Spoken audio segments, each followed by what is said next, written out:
Everyone says buying a house is the key to wealth. But what if that's no longer true?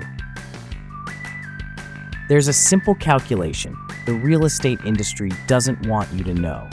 It's called the 8.71% rule, and it will instantly tell you if you're better off renting or buying in today's market. For years, we've heard stop throwing money away on rent. But this ignores the hidden costs of owning a home, the money you pay that you never get back, just like rent. Today, we're using the 8.71% rule to give you a clear, data-driven way to decide what's best for your wallet. Section 1, the problem, the myth of throwing money away on rent.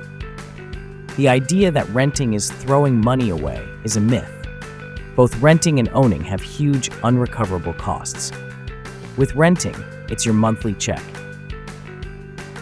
With homeownership, it's sneakier. A large portion of your mortgage payment doesn't build equity. It's money you'll never see again. People focus on the principal, but they forget about the mountain of other expenses, property taxes, maintenance, and especially mortgage interest. In the early years of a loan, most of your payment is interest that goes straight to the bank. These hidden costs can add up to thousands of dollars a year. So the question isn't if you're throwing money away, but where you throw away less.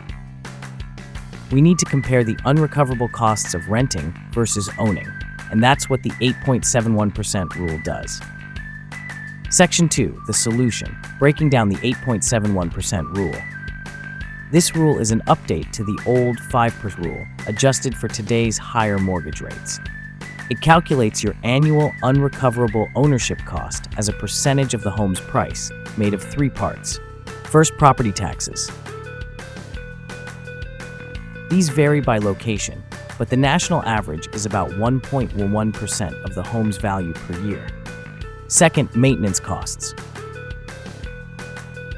A good rule of thumb is to budget 1.00% of your home's value for annual repairs and upkeep. Third, the cost of capital. This is your mortgage interest. With mid-2025 rates, we'll use 6.60% for our calculation. This is the biggest unrecoverable cost.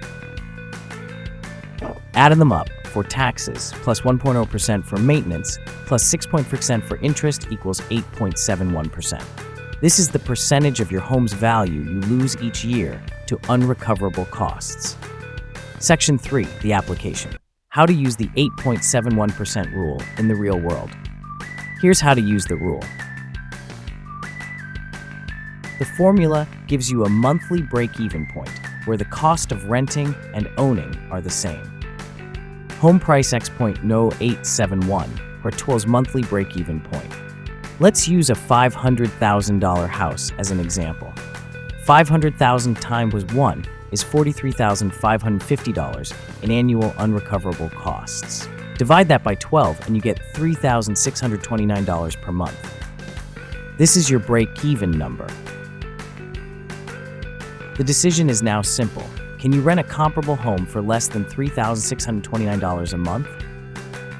If yes, renting is the smarter financial move. You're losing less money each month. If no, and a similar rental costs more than $3,629, then buying is the better deal financially. This one number cuts through all the emotional arguments and gives you a data-driven answer. Section 4, the nuances and limitations. Of course, this rule is a financial tool, not a life rule. It has limitations. First, it doesn't include home appreciation, which is the potential for your home's value to increase. But appreciation is never guaranteed. It's speculation, not a plan. Second, it ignores tax benefits. But since the standard deduction is so high, most people no longer get a significant tax break from mortgage interest. Third, there's opportunity cost. A smart renter could invest their down payment and monthly savings, potentially outperforming real estate in the stock market. Finally, there are non-financial factors, the stability of owning versus the flexibility of renting. These lifestyle choices are personal and important.